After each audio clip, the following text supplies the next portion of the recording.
नमस्कार दोस्तों, हमारी आज की कहानी है लड़की चौंक गई जब पता चला कि ससुराल वालों ने मतलब निकालने के लिए उसे अपने घर की बहू बनाया है। कहानी पसंद आए तो हमारे चैनल को सब्सक्राइब जरूर करना। पूनम ऑफिस में बैठी थी। कहाँ खोई हो? क्या बात है पूनम, तुम बहुत परेशान लग रही हो। लंच टाइम में आशा ने अपने ही ख्यालों में डूबी पूनम के कंधों पर हाथ रखते हुए कहा, अरे तुम कब आई? मैंने देखा ही नहीं। पूनम ने धीरे से अपने आंसू पोंछते हुए कहा, इसीलिए तो पूछ रही हूँ क्या बात है, कुछ समस्या है क्या? अभी तुम्हारी शादी को बस 5 महीने ही हुए हैं, लेकिन नई दुल्हन के चेहरे पर से नूर ही गायब है। सब ठीक है न? आशा ने अपना लंच बॉक्स खोलकर पूनम की तरफ बढ़ा दिया।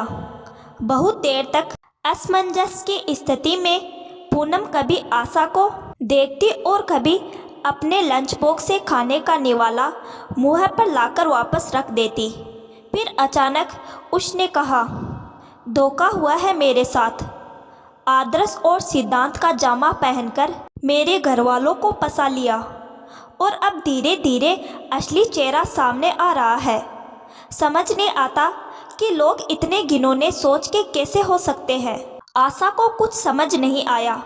उसने उसका हाथ सहलाते हुए पूछा, किसकी बात कर रही हो? क्या हुआ और किसने किसको धोखा दिया? मेरे पति निखिल और उसके घर वालों ने शादी के समय मेरे पापा के सामने हाथ जोड़कर खड़े होकर बोला था, हमें 1 रुपये का भी दहेज नहीं चाहिए। हम अपनी बहू नहीं, आपकी बेटी लेने आए हैं। आज से आपकी बेटी हमारे घर में समृद्धि बढ़ाएगी और हमारा बेटा आपके घर का मान बनेगा। लेकिन अब पूनम की आंखों से आंसू झलक गए। लेकिन अब ऐसा क्या हो गया?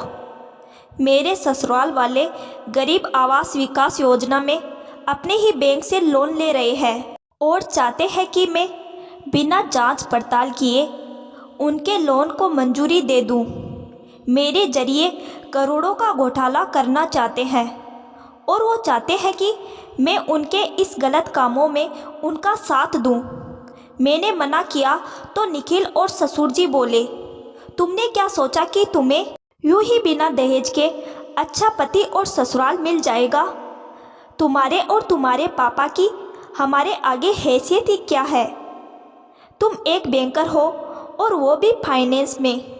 हमें पता चला कि बिना तुम्हारी मंजूरी के लोन पास नहीं होता। बस इसीलिए तुम्हें अपने घर की बहू बना लिया। अब अपने ससुराल और ससुराल वालों को हमेशा संपन्न और समृद्ध रखना तुम्हारी जिम्मेदारी भी है और फर्ज भी। मुझे समझ नहीं आ रहा कि मैं क्या करूं, अपने रिश्ते को बचाऊं या फिर सिद्धांतों को। आज रात का समय दिया गया है कि मैं उस ताले को खोलकर अंदर आना चाहती हूं या फिर अपनी बात को अधूरा छोड़कर पूनम रोने लगी। एक बात तुम ही कहती थी जिसे भूल गई हो, अपनी खुशियों की चाबी को खुद ही ढूंढना पड़ता है, क्योंकि दूसरों को पता नहीं होता कि खुशी छोटी है या बड़ी, सीधी है या उल्टी।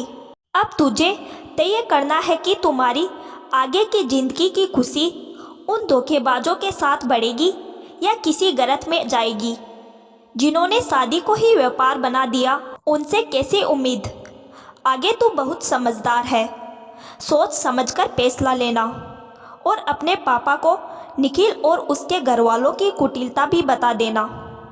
आशा की बात सुनकर पूनम के मन की सभी दुविधा दूर हो गई और उसने अपने पापा को सब बताने का फैसला कर लिया। शाम को घर पहुंचकर पूनम ने निखिल और ससुराल वालों को अपना फैसला सुना दिया। सब जानने के बाद निखिल बौखला गया। वह कुछ कहता या करता। पूनम ने अपने सिद्धांतों की चाबी को कसकर पकड़ा और ससुराल का एहसान रूपी दरवाजा खोलकर दहलीज छोड़ दिया।